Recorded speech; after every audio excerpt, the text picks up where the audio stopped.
The penultimate round of Premiership Women's Rugby saw the playoff race heat up on a cold February weekend. After falling out of the top four, Exeter travelled to North London to face Saracens in a must-win match. Trailfinders welcomed Leicester Tigers to the west of the capital, while it was top versus bottom as Gloucester-Hartpury faced Sale Sharks. But we begin at the Stoop, as thousands turned up to see if Bristol could strengthen their grip on fourth place against Quins.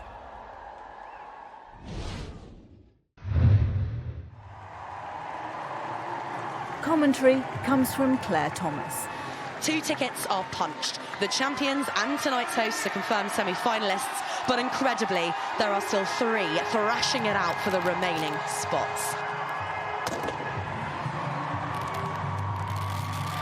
Rainbow hues for the club's annual Pride fixture, because rugby is a place for everyone.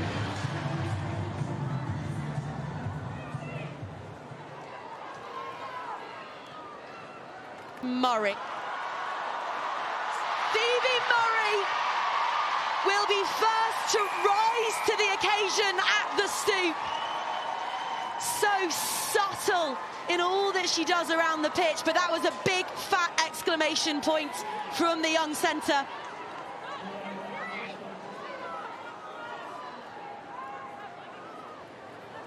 Little switch play. Bevan onto Rees, and that an unforgiving ball from Aitchison. It's well gathered up by Bonner. Another player who, like Kildun, loves a stage, but how about that from Neumann? Going quickly is Claudia Pena, drops it onto her laces. Kildun in hot pursuit, and of course it's Ellie Kildun. Massive occasion, stellar lineup, stunning score. 4 minutes remain, 5 apiece, and just a reminder, if Bristol win today, then Exeter have to win at the StoneX tomorrow. This one's massive. Short ball, Atkin Davies onto Alicia Joyce Butchers. And out of absolutely nowhere, a rejoicing Bristol Bears hit the front once more. This lot aren't ready to go home. Not yet.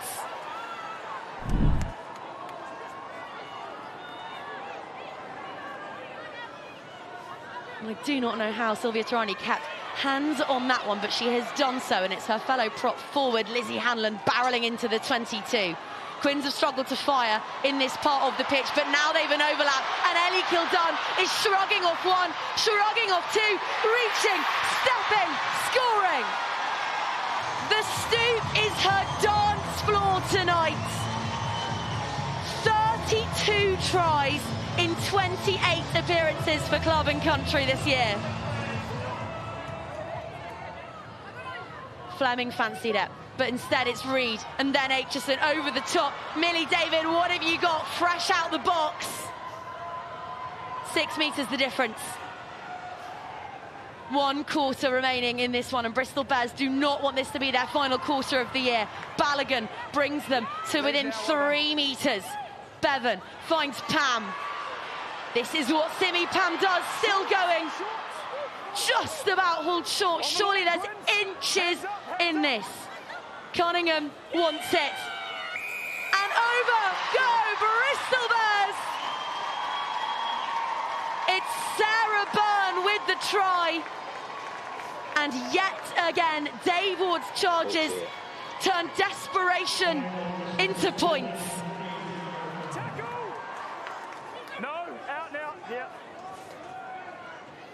Clock's gone red. This will be the final act.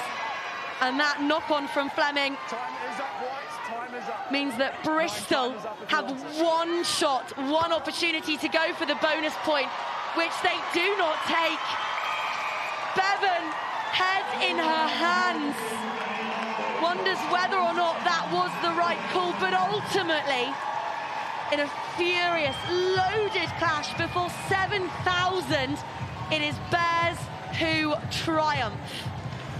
Harlequins 10, Bristol Bears 19.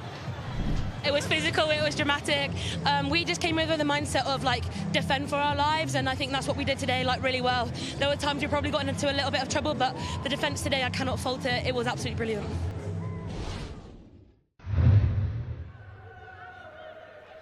That Friday night win for Bristol meant Exeter Chiefs, who'd been beaten by Bears in their rearranged fixture last weekend, had to win this match at Saracens to have a chance of a playoff place. Nancy McGillivray got the visitors off the mark. Sarries, for their part, wanted to ensure their advantage over Bristol and retain their challenge for second place. There was so much riding on the match. Sophie Bridger bridged the gap. And then the hosts pulled away. Victory would confirm their playoff place, and they were gunning for it. Excellent work from Marley Packer, and May Campbell crossed over for her 16th try in 15 appearances. In the reverse fixture back in November, Saracens had only managed 12 points. They'd already beaten that, and when captain Poppy Cleal burrowed over, plus the extras, they led the Chiefs by 14 points. After the break, Cleal's impressive chip and catch looked set to extend their advantage. But Exeter were desperate to limit the damage, and then they hoped to get on the front foot. The Chiefs had, remember, topped the table before losing their last 3 matches. They have the quality, but could only show it in flashes. Sabrina Poulin teed up Claudia MacDonald, who raced over in the corner. Redemption for MacDonald, who'd been shown a yellow card in the first half. That spurred Sarries on to reassert themselves. The London club won their 4th successive game, a result that booked their place in the top 4 and was doubly satisfying given Harlequins' defeat the night before. While Exeter will be just spectators in the knockout phase. 21-12 it ended.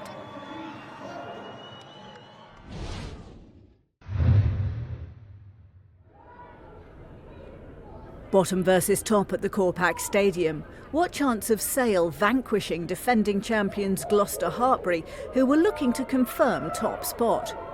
Coach Sean Lynn had made 10 changes and his shuffled pack started strongly, with Red Roses captain Zoe Oldcroft getting the first points on the board. Sale scored a penalty, but the second try of the game went the way of the circus. Rachel Lund and Meg Davis with a neat 1-2, and Lund crossed over. The visitors had their foot on the gas and were accelerating towards an 8th consecutive win since December. Mia Venner danced, dodged and dived over to give her side a healthy lead at half-time.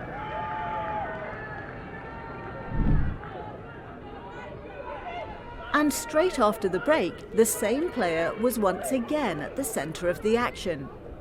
Venner weaving her way through the opposition to add to Gloucester-Hartpury's tally and secure the bonus point.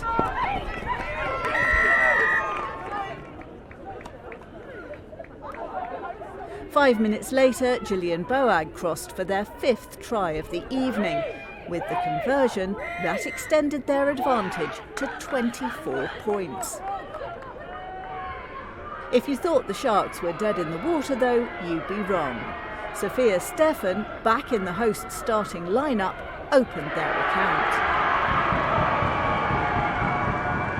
That was encouraging, yet it only seemed to stir the circus into renewed activity. And who else but Venner was at the leading edge of their attack? The 22-year-old, who admitted the players are feeling the pressure to win a 3rd successive title, completed her hat-trick in the 56th minute. Sale regrouped and rallied again.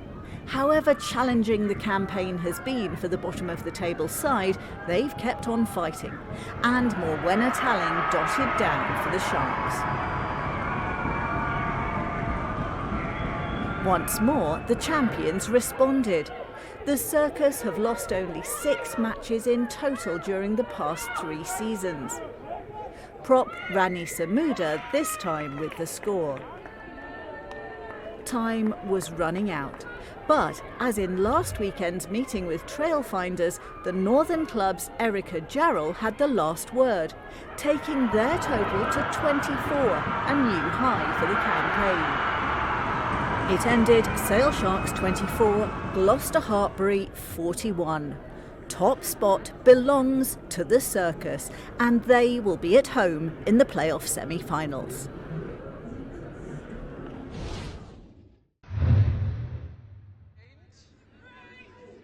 After winning their rearranged match at Sale last week, Trailfinders were chasing a top 6 finish and hoped to repeat their November victory over visitors Leicester Tigers.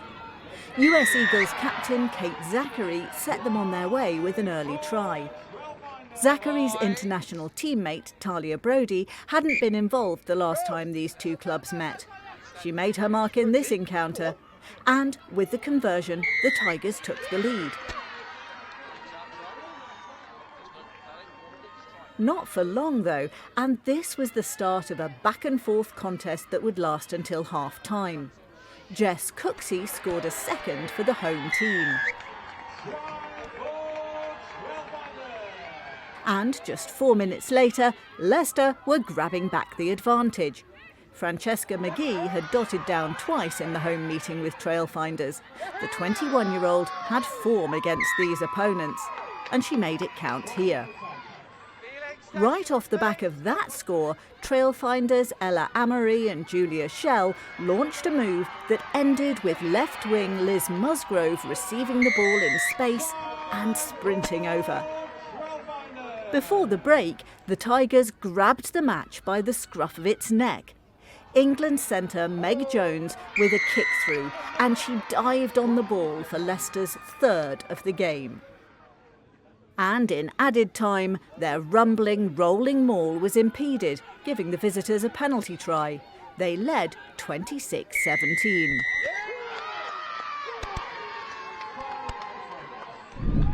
The breathless pace continued after the restart.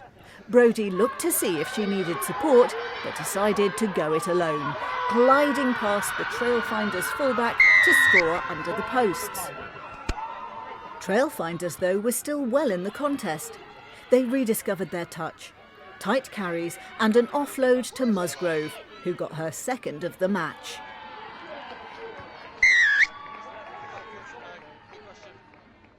Leicester's McGee was looking for her second of the match as well, to repeat her feat from November. Mission accomplished in dashing style. Jones had been key throughout the afternoon for the Tigers, involved in many of their best moves. She was integral to this one too, which Claire Gallagher and McGee finished off.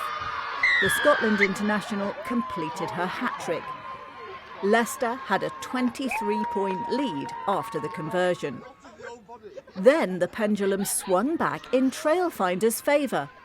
Was this the launch of a late comeback? They were eager to win back-to-back matches for the first time this season. Lisa Thompson dived over. Not long after, just watch Schell.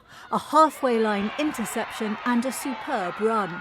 The Canadian adding to the 2 tries she scored last weekend and also converting this try. Trailfinders trailed by just 9 points. It was a nervous end for Tigers. Following a penalty, Trailfinders went quick, with Katie Mattison instrumental in a great move, setting up Rosie Inman to narrow the deficit to just 2 points.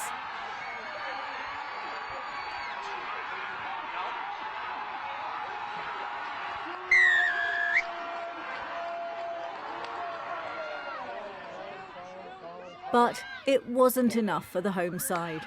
Final score, Trailfinders 43, Leicester Tigers 45.